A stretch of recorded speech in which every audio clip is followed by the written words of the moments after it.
Welcome to the September update from the board. I'm Bob Walter, President. With me today is Randy Robbins, the Vice President. we're going to go over some activities and projects that we've been involved in for the past month.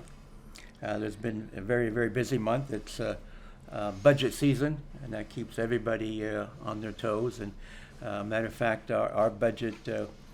We have another meeting this Friday, and this will be our fourth revision of the budget. Now we're having a town hall coming up on the 25th of September in the main ballroom, and that's going to be at 2 o'clock. So if you're available, come listen. The only one that can actually participate with questions is going to be the Finance Committee, but you're more than welcome to come, listen to the whole process of how the budget is developed. Another thing that we've been doing is we're continuing to renegotiate our contract with First Service. As mentioned before, we had the same contract for over 4.5 years. We want to change that. We want to significantly lower the cost and increase the accountability with First Service. We had a couple little delays in the process. We had some RFPs and requests for information come in, and so we have referred that to the Procurement Advisory Committee. That's the committee that's their job and responsibility to review all RFPs and all information. So they're now reviewing it and analyzing it and be making recommendations to us. So we're awaiting their report. Another thing is that you may have heard of is that we just had the rebranding and reopening of the Sandwich, and that was on 9/11 at 4 o'clock. It was an outstanding job for everybody involved. I want to thank Marcia Midget, the chair of the Restaurant and Lounge, Michelle Walter, with her involvement with the marketing committee. I especially want to thank Mark Schleiden, Director of Operations, because he was under the gun to get everything together and done within that short time frame. So it was an excellent turnout. We had over 100 people show up. Of course, the Sandwich, the capacity, even with the new bar, is only 79. So we had an overflow, excuse me, into the restaurant.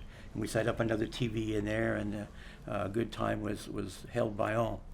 Now the Sandwich is still going to be open as a Sandwich, so the hours have changed. You'll be notified. My understanding is that it's going to be Tuesday through Friday, going to be from 8 to 11 in the morning for breakfast. On the weekends, it's going to be open from 8:30 to 9 o'clock on Saturday and Sunday. So you can get involved in all the football games and activities and sporting events. And then again, every Monday night football from 4 to 9, the Sandwich will be open. But it was an excellent turnout, and anticipating a significant revenue increase, from that, because we're going to be able to do both. We'll have it for special events. We'll have it for the sporting events. Clubs want to use it, they can, but it'll still be a Sandwich. So look forward to you coming out and checking out our new and improved Sandwich Bar and Grill. Some other things we've been involved in is we have a Morongo shuttle that's been approved. It's going to start on the Monday. It's going to be every Monday. It's free. It's from here to Morongo back and forth, and you get a discounts on food. You get a welcome gift, and if you're interested, sign up. The sign-up process is at the reception desk. There's a form there that you can fill out indicating what time you want to go. Right now we have scheduled 10 o'clock to 4 and 12 to 6. We have the 12 o'clock is almost full, but the 10 o'clock there's openings. So if you're interested, come down and sign up and participate in the Morongo shuttle. Another thing that we've been doing is we have a reserve study. Every year we do a reserve study, and this is where we list all of the components, of our common area, and determine, when they should be repaired or replaced. and it's a real significant event. And this is kind of like our guide.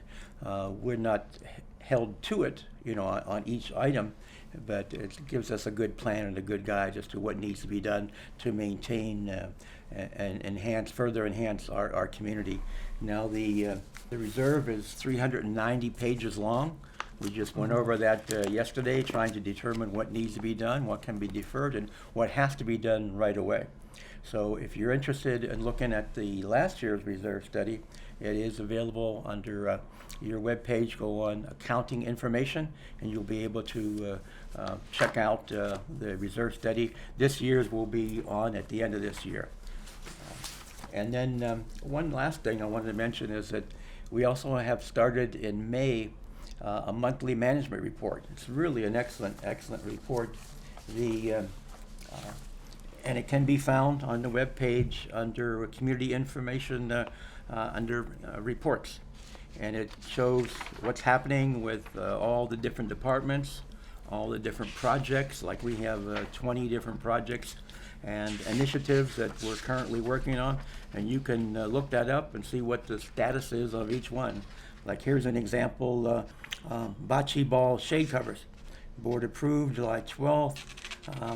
The work will begin on August 30th after the club finishes the season, and it should be completed by the end of September. So you can look up any project or any information that you might be interested in. It also has statistics from Securitas and a lot of other great information. So if you're interested and have the time, it's available on the webpage. And now Randy has some more good information for us. Thank you, Bob. And just to add on to that management report that is being put out, that's just a ton of information that we haven't always had in the community, and I'm really glad to be part of a board that is pushed to get that out, and I think that'll be great for everybody in the community. The Welcome Home, next Welcome Home event will be on September 28th at 5 p.m. in the main ballroom.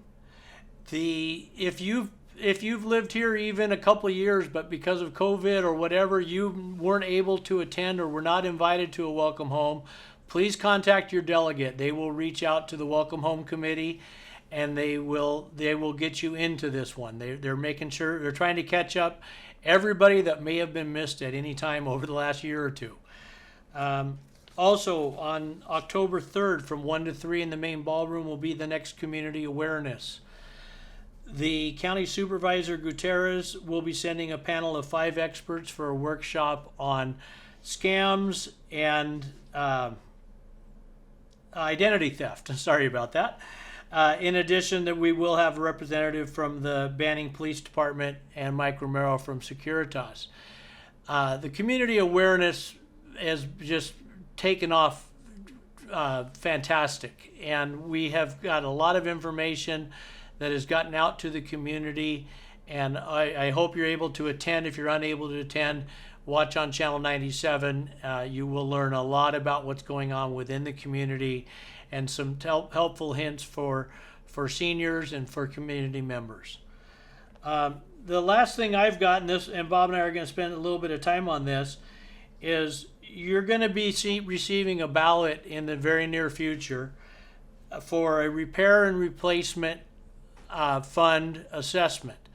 That assessment, though it's being called an assessment, but what it is actually done, it is not an assessment for any existing homeowner. I'll repeat, no existing homeowner will receive this assessment. This assessment is intended to build our reserves, as Bob just showed you that 300+ page document, that we have all kinds of things that need to be done throughout the year, anywhere from $2 million to $5 million annually. And that gets brought up in your regular assessments normally. So what we're trying to do is, new homeowners coming in, we're going to create an assessment for them that it was equal to 6 months of your regular assessment. The reason for that, again, is to help build that up. And it won't affect any current homeowners. This will require a CC&R change. that CCNR change, it looks like we're going to have early December. That's our plan. We hope to get, we have to get 75%. We did not change any majorities necessary for changes, so we definitely want to work on that. We are going to be having 2 town halls, and I will clarify with Bob. I believe it is Tuesday, September 26th. I believe you might have said the 25th a moment ago. No, the 25th has to do with our town halls for the budget. Oh, that was my mistake. My mistake. I'm sorry. I confused myself. That's Sorry. okay. But yes, we're going to have 2 of them on the same day, because we're going to have the attorney, Wayne Gorolnik, will be there to answer any questions or concerns that the membership may have. And the first one is at 10 o'clock, and I believe the second one is at 1 o'clock. That is correct. So come on down. This is the most important project that the current board is working on, in my opinion, because it's going to generate at least $400,000 to $500,000 a year in revenue. So it's going to we don't have to raise the HOA fees as much, and we have more money to replace the things that need to be replaced in our aging community. I agree, and yeah, based on previous year's sales, it'll be about $400,000 to $500,000 annually. Based on this year's assessment, it would be only little over $2,100 per new homeowner coming in, of which they will have some time to pay. They do not have to pay it immediately upon arrival. They will have 6 to 9 months to pay that. So that's all being worked out, and that will all be spelled out very clearly in the ballot materials that you receive. So anything else you'd like to add on that, Bob? Yes, that the receiving the 75% is a real tough threshold. So you need to get the vote out. You need to ask questions and determine whether or not you want an extra $2 million coming in the next 4 or 5 years, to us, that the boards in the future can use to repair, replace, and enhance our community. To me, it's a win-win for everybody, because we're exempt. If you're a homeowner now, you're exempt, and if you were to buy another house here, you're still exempt. It's just for someone who has never been here before. They should pay for all the amenities that we have built up and paid for, over time. So I hope that you come out to the town halls. If you have any questions, contact us, contact your delegate, and we'll be more than glad to answer your concerns. But this is the most important thing on the horizon, I believe. I believe so as well. And just for clarity, every $400,000 is $10 per household per month. So that could relate or equate into a savings towards future assessments, or more enhancements for the community with trying to keep assessments as steady as possible. So essentially what it means is that you can vote on your own HOA increase. If you wanted $10 less, support this initiative. It's real important, and it doesn't cost us as current homeowners and current members anything. It's just going to be for the new homeowners, coming in, and I don't think it's going to hurt the sale of homes at all, because people will appreciate that what we have here. They will appreciate lower HOA dues, and our community is very affordable, and we want to keep it that way, affordable and safe. A couple other things we're involved in, and these are minor, not nearly as important, but I wanted to report on it, is like the TVs. We're putting in a new TV both in the north and in the south, so the clubs and the different groups can use those TVs for some of their activities and events. The TVs have been purchased, and they should be installed within 1 month. And the important thing is that the majority of these projects, including the TVs, are all funded through the Capital Improvement Fund, not the Reserve and Replacement Capital Improvement. So it's not going to impact the HOA fees whatsoever.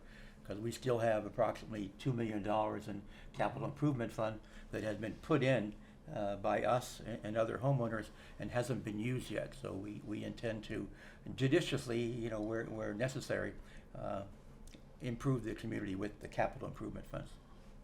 Yep, exactly. And that's all I've got today, Bob. So That's it. So see you next week, or next month actually. And Yep.